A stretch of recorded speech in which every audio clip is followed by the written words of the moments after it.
Welcome, viewers, to the latest edition of Atheism UK's podcasts. Today we have with us a new member of the team, Peter Fisher, who's up in the Barrow-in-Furness zone. So, hello, Peter. Guy is a regular team member. Jeffrey also. They're both in the northern area near Manchester. Welcome to you two guys. Esther is our team member who's in the Midlands, and Linda is in the Thames estuary on a lovely little island. So welcome very much for joining us. And the topic we're going to discuss today is amazing. I saw this video and I can scarcely believe my eyes, because evolution deniers Ken Ham and Ray Comfort, they're part of a team of American-based Christians who want to hijack our coronation for their propaganda purposes. They're inviting people to register on livingwaters.com. They've got 1,000 registered, and they're expecting around 10,000 to sign up for what they call Operation London. They're going to come and try and take over our coronation. So if that's what fundamentalist Christians are planning, what might the leaders of other faiths have in mind? Guys, what do you think? Is this outrageous?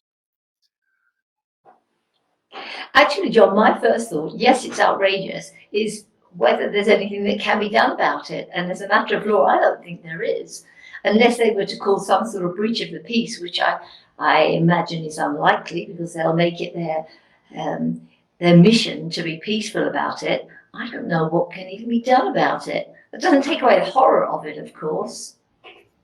Well, thanks for that, Linda, because you've introduced another aspect of this, which is Westminster Abbey, where the coronation will take place, is on the corner of Parliament Square. And we have a law that's called Parliament Square Guidance, which might hamper their activities somewhat. This law says that it is an offence to carry out a number of prohibited activities against the direction of a constable or authorised officer. So it depends on whether they make a fuss, because this law was introduced to stop the guy who kept shouting out, "Stop Brexit." Remember him? That was deemed to be a nuisance by Parliament, and they brought out this regulation that said you've got to do what the policeman says, and that might mean moving on. So yes, that's distinctly a possibility. The other thing is they're proposing to give out notes, look like currency. They resemble a pound sterling, I don't know, a £50 note or something, picture of the king, and the designation 1 million as a value. And that could be construed as an offence as well, couldn't it? Guy, you know something about this, don't you? Well, I mean, there is a possibility that it may look like a counterfeit note, but I think that it's unlikely to be a problem if it doesn't actually resemble a note very closely. And I understand that on the back there's going to be Bible propaganda, and on the front, Yes. Million. I think it's probably not going to be a problem for them. But I mean, it is both hilarious and horrifying. I mean, I think if they think they're going to attend Parliament Square during the actual coronation, I think they will be swiftly removed. What they will be doing, no doubt, is circulating in London and distributing these tracts to people, and of course, giving someone what looks like a note will attract some attention. But just as the Jehovah's Witnesses tracts end up rather smartly in the bin on a regular basis, I think these two will find their way there quite promptly. I watched the video, and they clearly said there that King Charles is not a born-again Christian. but he's going to raise his hand up and uphold the Protestant values against the Catholic values, right? And for that, they're happy about that. They're happy that King Charles, right, even though he's not born again, so he's not what you consider part of them. No. But somehow, they're still looking at King Charles as the one who is, honestly, it's a real, there's a lot going on here. But the bottom line of this is it's just a money making scheme. This is it's a money making scheme. Right.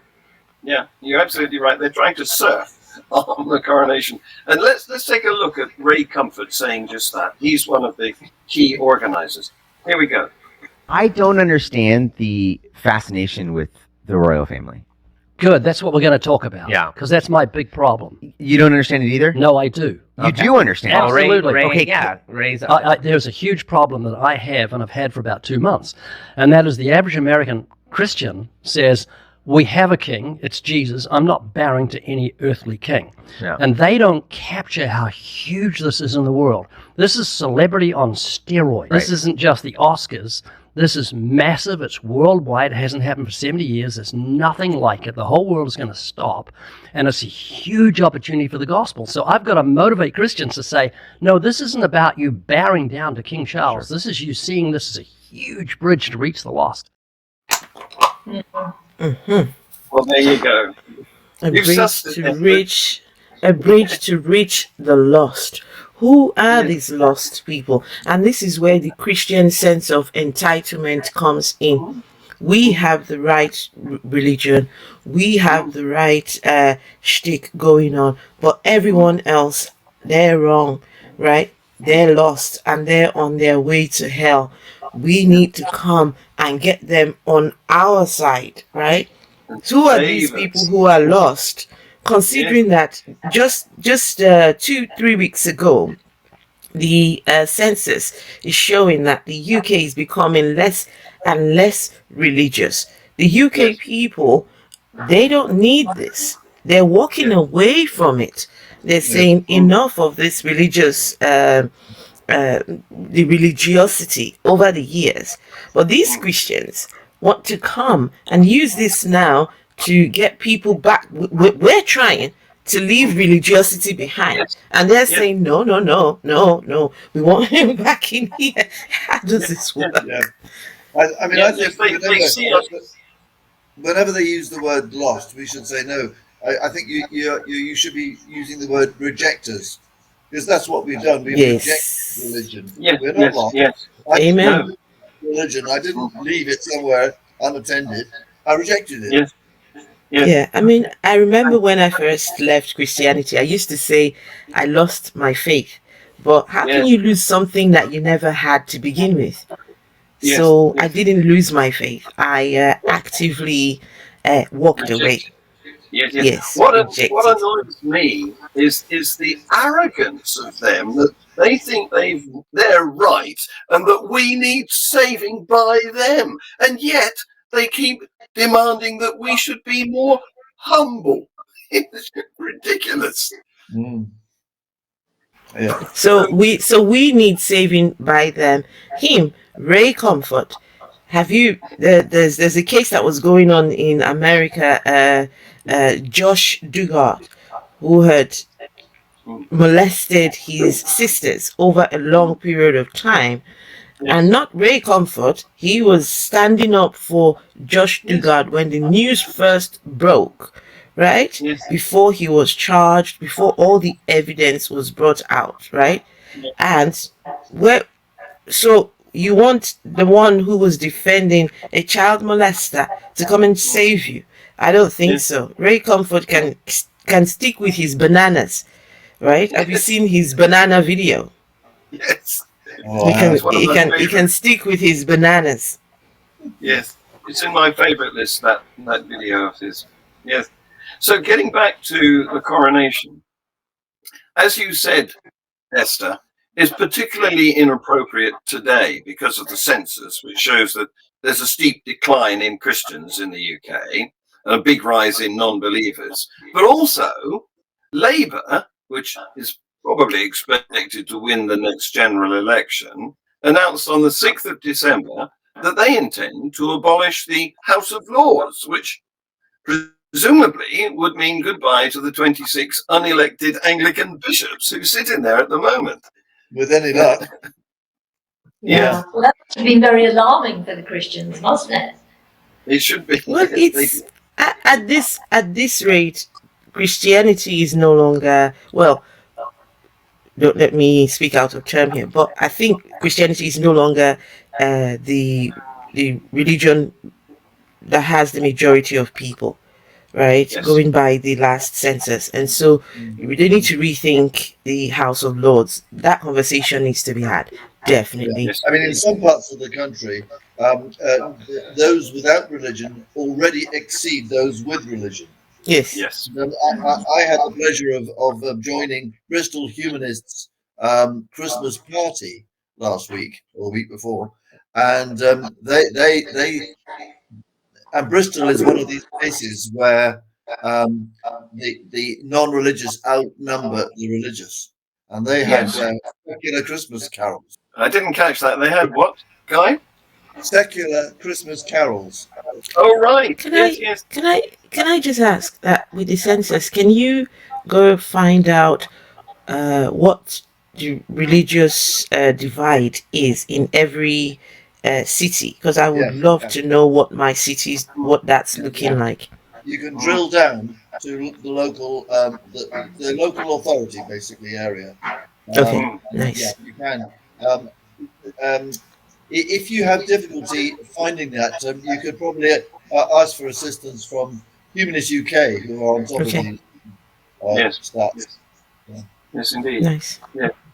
So the king himself, of course, previously recognized the incongruity of an established church in a modern multicultural Western democracy when he was Prince of Wales, because he said he wished to become monarch of all the faiths. And that would be a step in the right direction, don't you think? Well, I personally, John, I don't like that. I think it should be the monarch of everyone and protecting everyone. All the faiths exclude the many, many people like ourselves who don't have a faith. Of course we don't have a faith. Yeah. So I think that doesn't give me much comfort, actually, because it's still the emphasis on religion. Yeah. Yeah. I think Do you we ought to try and campaign to get him to be defender of freedom of belief. Yeah, Well, definitely. I quite like the I expression think Peter wanted to say something. defender of the faithless.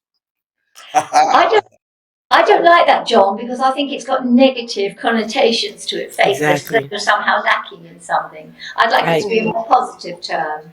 Well, That's why defender of all. I completely agree. I completely agree with Linda. Yeah. For someone like myself who has walked away from faith, I really want to disassociate from anything to do with faith, because now I'm faithless. And so to hear him say that he wants to defend people of all faith, hang on, we're not, what about the people who haven't got a faith, or the people who have walked away from faith and want absolutely nothing to do with faith? So that's not inclusive. So Linda, I completely agree with you. Yeah. Did I miss you, Peter? Did you want to come in here? It should be king of all people, regardless of faith or non-faith or whatever. Yeah, and I kind of see where we say, oh, the faith and non-faith, because that implies that we are somehow lesser, and that it should be king of all the people. So yeah, that was my point really.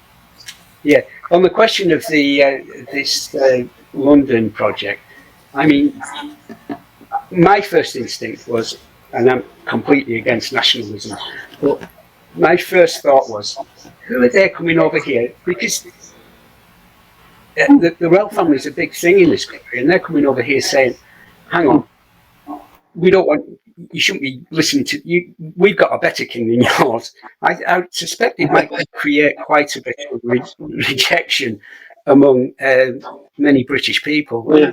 Also, there's a different culture in Britain. We're not as brash, as outgoing with our religion, and that might not ring too well. So, good luck to them. Not really. Peter, can I just second what you've just said? When I originally came to the UK over some 20-something years ago, I was told that the UK was a Christian nation, right? So they said you be in good company over there as a Christian, you'll be good, right? I get to the UK and boy, what a shocker! I didn't see the religiosity. I didn't see it, right? Most people didn't go to church. Most people didn't, So folks told me, they said, look, the people in the UK, they have a watered down version of Christianity, right? Theirs is too secular. So you need to look for an African church, right? Because the Africans, they do what the worship, they do church. But the British people, they've long since left it behind, right? So anyway, and that's exactly what I did for years, going to that. And I would be very honest and tell you that my deconversion actually started when I left the African church behind and went and joined the Church of England. I could not for the life of me understand how everyone here can call themselves Christians. How different, but yet they all claim to be worshiping the same God. It's amazing. And so the UK is one, I tell you, as a beautiful country. And if I wasn't in the UK, I probably still won't be a religious bigot right now. Yeah. Well, like Peter said, this is an invasion from America. Well, what business have they got coming over here? But I had a conversation with an American last night, and he pointed out that we'd originally sent them our religious people in the form of the Pilgrim Fathers and the other group, And so this is just a boomerang effect. They're giving us back. That is factually correct. Yeah. That is true. We sent them our extremists, or our extremists fled there. We did. And that's still the case. Yes. Well, I want to show another video of this very Banana Man fellow. Take a look at this. This is the British Royal Coat of Arms, and that crown on the lion's head is symbolic of the dominion of King Charles III, especially as defender of the faith. Even though King Charles is clearly not born again, on May the 6th, he'll publicly make an oath before God to defend the Church of England. That's what defender of the faith means. This will be done in England's most famous church, witnessed by hundreds of millions from around the world. In other words, the world is going to church, where they'll join in a service about Jesus, God, and the Bible. King Charles will lay his right hand on the Bible and swear before God to uphold the scriptures. He'll hold the royal scepter as Solomon held the royal scepter. And when he's crowned, as was Solomon, all the people will cry, God save the King. And then he'll be anointed with oil, symbolic of the Holy Spirit coming upon him. And all this will be done in the name of Jesus. And the secular media will be forced to explain the symbolism. This is a massive and unprecedented opportunity to reach millions with the gospel. And the media is not going to ignore the service because they know this world's insatiable appetite for anything royal, and this coronation is the crowning glory of them all. Those who come to London will see this gospel track as irresistible memorabilia. And because of the nature of the church service, it naturally flows into the gospel. It is with all this in mind that we're inviting Christians from around the world to go to London. There you go, you see. I've been on that website, right? We're supposed to go on this website and click on the links. It's interesting what you will find there. So now they do know that not all Christians can make it to London, right? Only a small, tiny number would be able to make that trip. So, but they've made provision for people who cannot attend. and you give your donations. There are different levels of giving, and they've even gone further. You can give on a monthly basis as well. If you can't attend, you give on a monthly basis up until this coronation takes place, and probably even afterwards, right? Yeah. Now, Yes. so whether they like it or not, these Christians, right, somehow they're committed. They tell you, come to London. The next thing you need to do is pray for London. The number 3 is, of course, we need your money. Otherwise, this campaign will not work without your money. But this is the thing, which is, I think, very clever here. Whatever money you give to Ray Comfort and to this project, you must understand that as part of the form, when you fill out the form, you write your name. You also write your pastor's name. Your pastor's information goes on that form.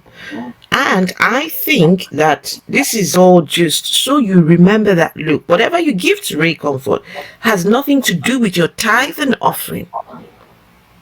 Your contributions to your local church. This is nothing to do with that. You carry on giving your tithe, your 10% of your income. That's nothing to do with what you're giving to Ray Comfort, right? So you got to make sure. And Ray Comfort, someone called him, according to him, and the person said, Ray Comfort, what are you up to? Oh, I've got this thing in London. And the person wired to him $100,000. It's a money-making scheme. Wow. Yeah. Yeah, that's very interesting. So, who's surprised they want money? Hands up. Who's surprised? Oh, look, no hands up. There's a number of things we could do.